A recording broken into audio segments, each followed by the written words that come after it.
성경 말씀 마가복음 14장 43절에서 52절입니다. 예수께서 말씀하실 때에 곧 12 중에 하나인 유다가 왔는데 대제사장들과 서기관들과 장로들에게서 파송된 무리가 금과 몽채를 가지고 그와 함께 하였더라. 예수를 파는 자가 이미 그들과 군호를 짜 이르되 내가 입맞추는 자가 그이니 그를 잡아 단단히 끌어가라 하였는지라. 이에 와서 곧 예수께 나와 랍비여 하고 입을 맞추니 그들이 예수께 손을 대어 잡거늘 곁에 서 있는 자 중에 한 사람이 칼을 빼어 대제사장의 종을 쳐 그 길을 떨어뜨리니라. 예수께서 무리에게 말씀하여 이르시되 너희가 강도를 잡는 것 같이 금과 몽치를 가지고 나를 잡으러 나왔느냐. 내가 날마다 너희와 함께 성전에 있으면서 가르쳤으되 너희가 나를 잡지 아니하였도다. 그러나 이는 성경을 이루려 함이니라 하시더라. 제자들이 다 예수를 버리고 도망하니라. 한 청년이 벗은 몸에 배 혼니불을 두르고 예수를 따라가다가 무리에게 잡힘에 배 혼니불을 버리고 벗은 몸으로 도망하니라. 아멘. 어제는 예수님이 베드로와 야고보와 요한을 데리고 겟세마네 동산에서 기도하시는 법을 우리가 살펴보았습니다.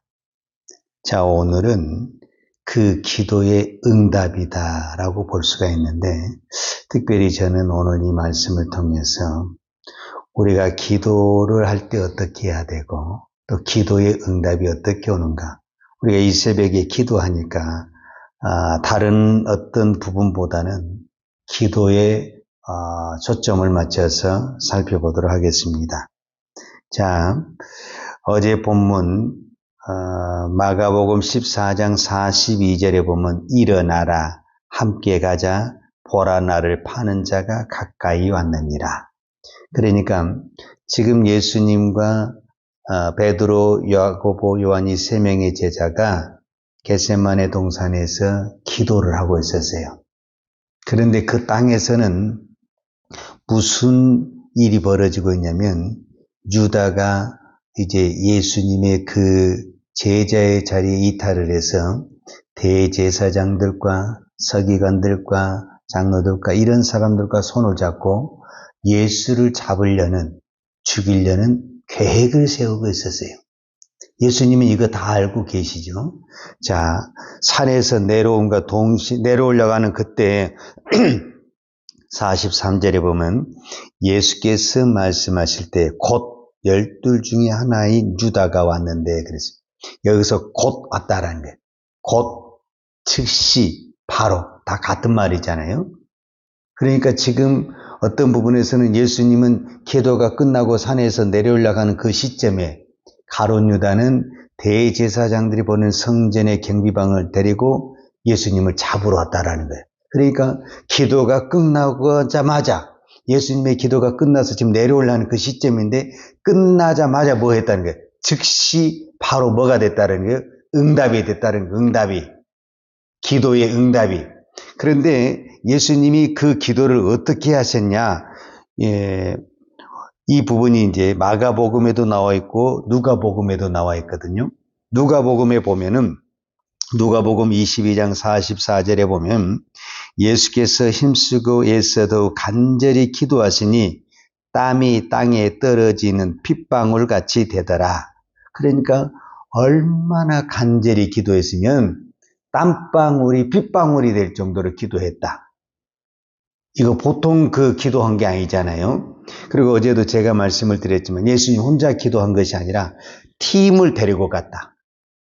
중보 기도 팀을 데리고 가서 같이 기도했다. 그 사람이 누구냐면은 베드로, 야고보, 요한. 그러니까 팀으로 기도했다. 그 다음에 땀방울이 핏방울이 되도록 간절히 기도했다. 그런데 그렇게 기도한 기도의 응답이 뭐냐면은 즉시 잡혀갔다. 그러니까 원래 예수님이 원하는 것과 하나님의 뜻이 있었는데 예수님이 원하는 것은 이 잔이 넘어가기를 위해서 기도한 것이고 그 다음에 하나님의 뜻은 십자가를 지는 것이다. 이렇게 표현할 수가 있잖아요. 그랬을 때 예수님은 뭐라고 기도했냐면은 나의 온대로 마옵시고 아버지의 온대로 되기를 원하나이다. 이렇게 표현을 했어요. 자, 그렇게 했다고 한다 하면은 자, 오늘 우리가 이렇게 표현할 수가 있죠. 아버지의 뜻대로 됐다. 그런데 오늘 마가복음에서는 그것을 어떻게 표현했냐면 49절에 이렇게 표현했어요. 14장 49절을 제가 보겠습니다. 내가 날마다 너희와 함께 성전에 있으면서 가르쳤으되 너희가 나를 잡지 아니하였도다. 그러나 이는 성경을 이루려 함이니라. 자, 아버지의 뜻과 성경을 이루려 함이라는 것과 같은 말이죠. 아버지의 뜻이 성경이고 성경이 이루어지는 것이 아버지의 뜻이잖아요. 그러니까 결국은 예수님의 모든 기도는 어떻게 됐다는 거예요. 결론적으로 봤을 때 응답이 어떻게 됐다는 거죠. 아버지의 뜻대로 됐고 그 다음에 성경에 기록된 대로 됐고 성경이 말씀한 대로 됐다라는 거예요. 자, 그러면 우리는 이제 당장 이런 질문을 할 수가 있게 되는 거죠. 기도할 필요도 없네. 기도를 하나 안 하나 다 아버지의 뜻대로 되고 성경에 기록된 대로 된다면은 구태여 철야하면서 어떤 부분에서는 예수님이 철야하면서 기도한 거거든요. 저녁에 가서 기도하다가 새벽에 잡히시는 거니까 철야하면서 기도했죠. 땀방울이 핏방울이 되도록 기도했죠. 그 다음에 중보팀을 데리고 가서 기도했죠. 어떤 부분에는 아주 힘쓰고 애쓰고 기도한 거잖아요. 근데 결론적으로는 답은 이미 정해진 거죠. 아버지의 뜻대로 성경에 기록한 대로. 그러면 꼭 그렇게 기도할 필요 없잖아요, 우리. 어차피 성경에 기록된 대로 아버지의 뜻대로 한다면은 기도 안 해도 아버지의 뜻대로, 기도해도 아버지의 뜻대로. 그러면 기도의 의미가 무슨 의미가 있을까? 이제 여기서 우리가 하나 찾아볼 수 있는 것이 뭐냐면은 가룟 유다예요. 가룟 유다. 제가 이 말씀을 묵상하면서 이 생각이 드는 거예요. 자, 예수님이 이 중보팀을 데리고 갈 때 베드로, 야고보, 요한을 데리고 갔거든요. 왜 여기에 가룟 유다가 들어가지 않았을까? 만약에 이 기도하는데 겟세마네 동산에 가룟 유다를 데리고 갔다면 예수님은 어차피 성경의 뜻대로 하니까 십자가 지는 것은 마찬가지예요. 그러나 누구의 인생이 달라지게 되냐면은 가룟 유다의 인생이 달라지게 되는 거죠. 자, 나는 왜 기도를 해야 되는가? 기도는 우리가 누누이 말을 하지만 내 뜻을 이루기 위해서 기도하지 않습니다. 하나님의 뜻을 이루기 위해서 기도합니다. 그러면은 방금 말한 대로 내가 기도해도 하나님의 뜻대로 되고 기도 안 해도 하나님의 뜻대로 되는데 내가 왜 기도를 해야 되느냐? 그렇지 않습니다. 기도를 안 하면 하나님의 뜻대로 안 됩니다. 즉 내가 하나님의 순종하는 사람이 되는 것이 아니라 즉 하나님의 말씀에 하나님의 뜻에 순종하는 사람이 되는 것이 아니라 불평하는 사람, 대적하는 사람이 되게 되는 것입니다. 그래서 우리가 순종이 그냥 되는 것 같지만은 순종은 하나님의 은혜가 있어야만이 순종이 되고 성령의 능력이 있어야만이 순종이 되는 것입니다. 여러분 우리가 얼마나 입버릇처럼 내가 믿음으로 살아야 돼, 내가 기도하며 살아야 돼, 내가 용서하며 살아야 돼, 사랑하며 살아야 돼 이렇게 우리가 말하죠. 말한 대로 됩니까? 이게 다 하나님의 뜻이잖아요. 우리가 믿음으로 산다, 기도로 산다, 사랑하며 산다. 이게 다 하나님의 뜻이잖아요. 근데 그게 됩니까? 안 됩니다. 왜 안 되냐? 나는 하고 싶어. 근데 이 육신이 말을 안 들어요. 근데 이 육신을 이길 수 있는 것이 뭐냐면 하나님의 은혜고 성령의 힘입니다. 그래서 기도해야 된다라는 것입니다. 저는 예수님이 베드로와 야고보는 요한을 데리고 가서 기도했잖아요. 이 세 사람 기도 제대로 했습니까? 안 했습니까? 우리가 우리가 아는 대로. 기도 제도를 안 했죠.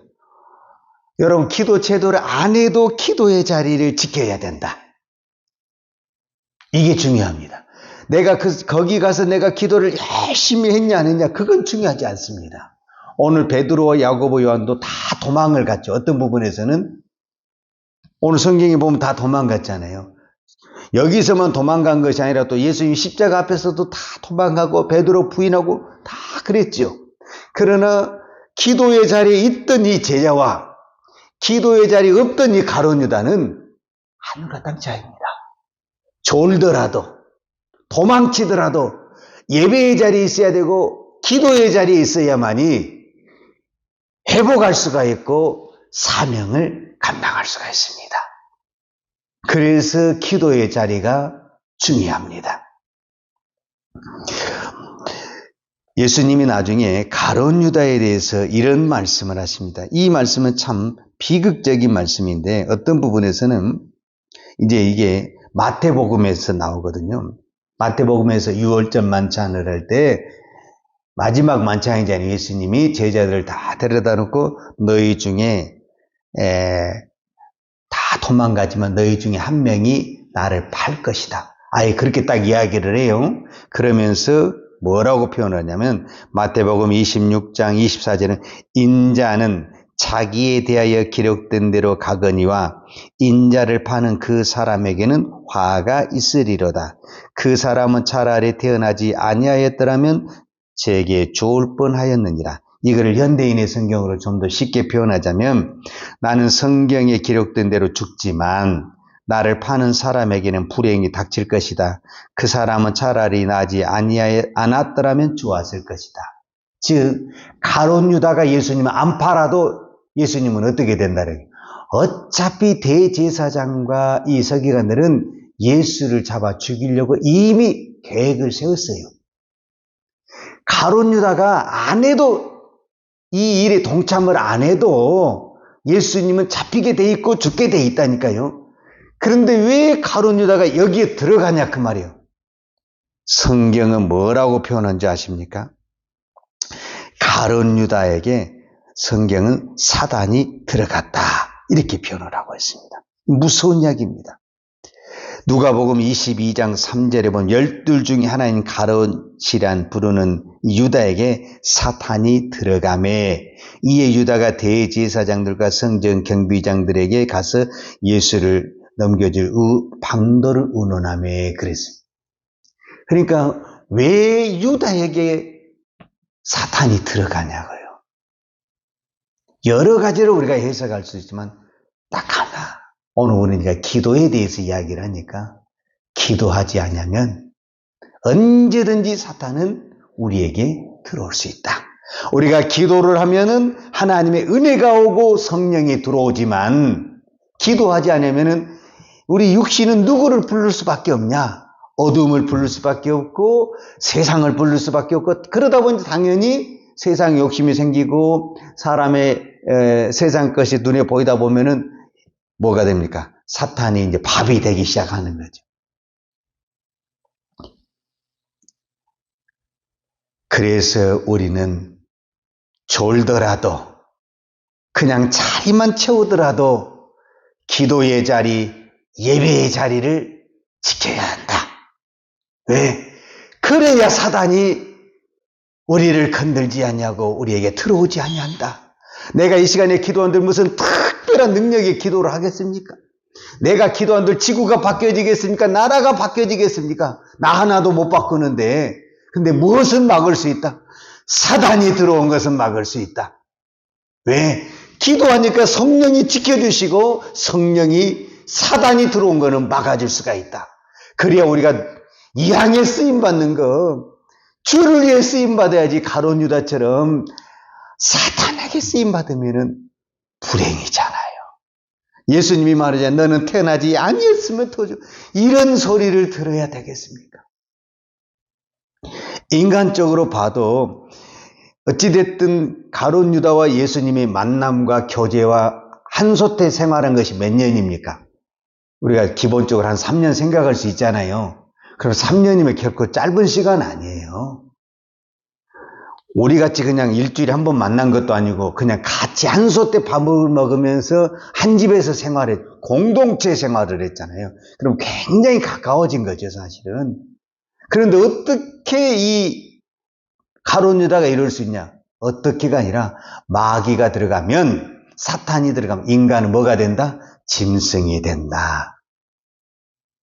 마귀의 노예가 된다. 그러면은 인간이 아니다. 더 이상 인간이 아니다. 그럼 우리가 지금 이 땅을 봐보세요. 인간이 아니다. 왜 그러느냐? 마귀의 밥이 돼가고 있다. 나중에 가룟 유다가 이것을 이제 회개를 해요. 그때 뉘우쳐요. 예수님이 딱 팔고 나니까 그때 정신이 딱 차려요. 그래서 자기가 받았던 돈을 가지고 누구를 찾아갑니까? 대제사장을 찾아갑니다. 이게 굉장히 중요해요. 마태복음 27장에 제가 성경을 읽어드릴게요. 그때에 예수를 판 유다가 그의 정죄됨을 보고 스스로 뉘우쳐. 딱 생각하니까 내가 너무했다. 이제 그때서야 이제 정신이 드는 거예요. 이제 우리말로 하면은 마귀가 들어갔다 나왔다 하잖아요. 정신이 드는 거예요. 그래서 은 30을 대제사장들과 장로들에게 도로 갖다 주며 이르되 내가 무죄한 피를 팔고 죄를 범하였도다. 이제 깨달았어요. 그리고 그들이 이르되 그것이 우리에게 무슨 상관이냐, 내가 당하라. 이게 마귀입니다. 마귀는 성경에는 그런 얘기는 없어요. 근데 제가 이 말씀을 묵상하면서 네가 네 스승을 팔면 너는 스승보다 더 위대한 사람이 되는 거야. 네가 이렇게 성전을 위해서 우리에게 대제사장의 충성을 성전 위에 충성한 거잖아요. 어떤 부분에서 이렇게 충성하면 너야말로 진정한 유대인이 되고 너야말로 성전의 영웅이 되는 거야. 오만 가지 말로, 세상 말로 꼬였을 거 아니에요. 유다에게 이렇게 할 때. 유다도 분명히 갈등이 일어났을 땐 그런 음성들이 들렸을 거예요. 사단의 그런 음성들이. 근데 막상 딱 팔고 보니까 이거 내가 큰 잘못을 했구나. 이제 뉘우쳤어요. 근데 그 다음에 사단은 이용할 때는 오만 가지 좋은 소리에서 이용을 하는데 딱 쓰고 나서는 어떠냐? 두 말 없이 버려버려. 언제 그런 녀석으로 네가 당해라. 네가 했으니 네가 당해라. 이게 사단의 정체입니다. 그러니까 이거를 알아야 돼요, 이거를. 그러니까 악한 오수마귀는 우리를 쓸 때는 그 세상의 달콤한 말, 유혹의 말을 다 갖다 썼지만 자기의 목적을 딱 이룬 다음에는 예수를 이제 잡아버렸잖아요. 그 다음에는 더 이상 유다가 필요가 없어요. 가감하게, 비참하게 버려버립니다. 그러니까 결론적으로 가룟 유다는 예수에게도 버림받고 대제사장에 버림받고 비참한 인생이 되는 거예요. 그래서 우리가 기도해야 되고 정신 똑바로 차리고 믿음으로 살아야 된다. 그래야만이 내가 좀 힘들더라도 내가 좀 십자가의 길을 가더라도 예수님에게는 인정받을 거 아니냐. 그래도 내가 믿음으로 살았다는 그래도 인정을 받을 거 아니냐. 오늘도 우리가 기도하면 얼마나 기도하겠습니까? 그러나 이 자리가 우리의 믿음을 지켜주고 우리에게 은혜를 주는 자리고 성령을 부어주는 자리로 믿습니다. 기도하십시다. 하나님 아버지 감사합니다. 오늘도 우리가 깨어 기도할 수 있는 것 하나님의 은혜입니다. 이 기도 시간이 참으로 짧고 부족하고 보잘것없고 그냥 자리만 채운 것 같고 앉았다 가는 자리인 것 같지만 주님은 이 자리에 통해서 은혜 주시고 능력 주시고 성령의 힘을 부어주실 줄 믿습니다. 오늘도 이 한마디의 기도로 사명을 감당케 하시고 십자가를 감당케 하시고 주의 뜻을 따라 믿음의 길을 걸어갈 수 있는 은혜를 주실 줄로 믿습니다. 우리가 이 기도가 끝나고 밖으로 나가면 어둠의 세력과 세상의 모든 악한 세력과 악한 온수마귀가 우리를 넘어뜨려 유혹하고 있습니다. 주여 우리를 붙들어 주시고 우리가 주의 길로만 십자가의 길로만 갈 수 있도록 주여 우리의 손발을 붙들어 주시고 인도하여 주시옵소서. 오늘도 이 새벽에 기도한 간절한 기도를 들으시고 내 뜻이 아닌 아버지의 뜻이 이루어지게 하여 주옵소서. 예수님의 이름으로 기도하였습니다. 아멘. 요한은 내게 복을 주시고 너를 지키시기를 원하며 요한은 걸굴로 내게 비추사 은혜 베푸시기를 원하며 요한은 걸굴을 내게로 향하여 드사 평강 주시기를 원하노라. 이제는 우리를 위하여 십자가에 돌아가신 우리 주 예수 그리스도의 은혜와 독생자를 아낌없이 보내주신 아버지 하나님의 그 크신 사랑과 성령님의 인도하심과 충만하신 은혜가 오늘도 오직 믿음으로 주의 뜻을 감당하며 십자가를 감당하며 살기를 원하는 사랑하는 주의 종들 머리머리 예와 이 나라 이 민족과 한국 교회 위에 온 열방에 이 생명의 복음을 증거하는 선교사님들 위에와 사랑하는 주의 자녀들 머리 위에 이제부터 영원토록 함께 있을지어다. 아멘.